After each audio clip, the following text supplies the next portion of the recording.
paano ka naman niya binangga? Palda lang naman niya ang sumagi sa'yo. Anong sabi mo, tanda? Ang lakas din ng loob mong kontrahin ako, ha? Hinahamon mo yata talaga ako, no? Kung hindi ka nakakaintindi ng salita, baka mas maintindihan mo itong kamao ko sa mukha mo!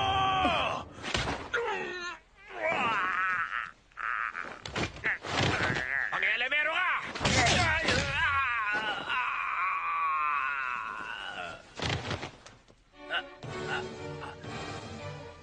Os! Naku, maraming salamat sa'yo, iho.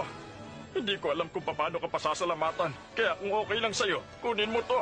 Hindi ko po kailangan ng kapalit. Ginawa ko lang pong nararapat. Sige po, iwan ko na kayo.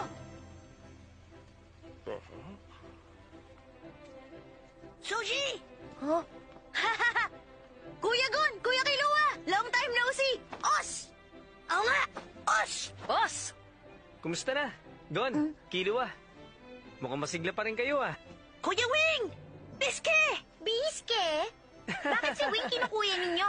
Samantalang ako, biske lang, hindi nyo ba ako ginagalang? Naku, hindi naman sa ganon! Di ba ikaw may sabing biske lang? Okay na? Mukhang wala pa rin kayong pinagbago, Gon. Ganon ka rin naman ah. Balahura pa rin sa pananamit. Tingnan mo nga. Hindi naman. Ayusin mo nga yung damit mo. Nakakamiss din pala, no? Hmm? Oh. Tama ka. Namiss ko rin ang mga pinagdaanan natin.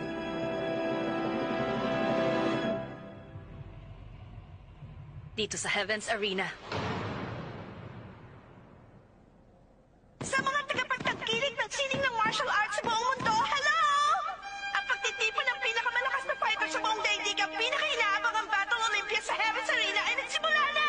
Tulad ng dati, matututukan ninyo ng live ang mga laban sa kahit saang bahagi ng mundo mula sa inyong mga television screen, radyo at live stream sa internet!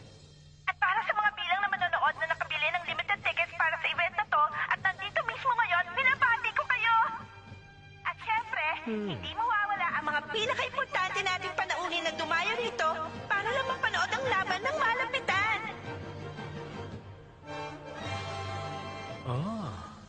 Naku, sayang naman. Talagang nakapanghihinayang ano. Nabalitaan ko na nagkasakit na malupa ang ama mo. Ako nga pala si Garcia at gusto ko pa naman siya makilala. Sayang naman talaga. Salamat sa pakikiramay. Sige, salamat din. Dito tayo, dalihan nyo! Tulad ng alam namin yung lahat, habang nananalo, pataas ng pataas ang palabag dito sa Heaven's Arena. At kasabay rin ito, pinapataas ang estado ng mga fighter.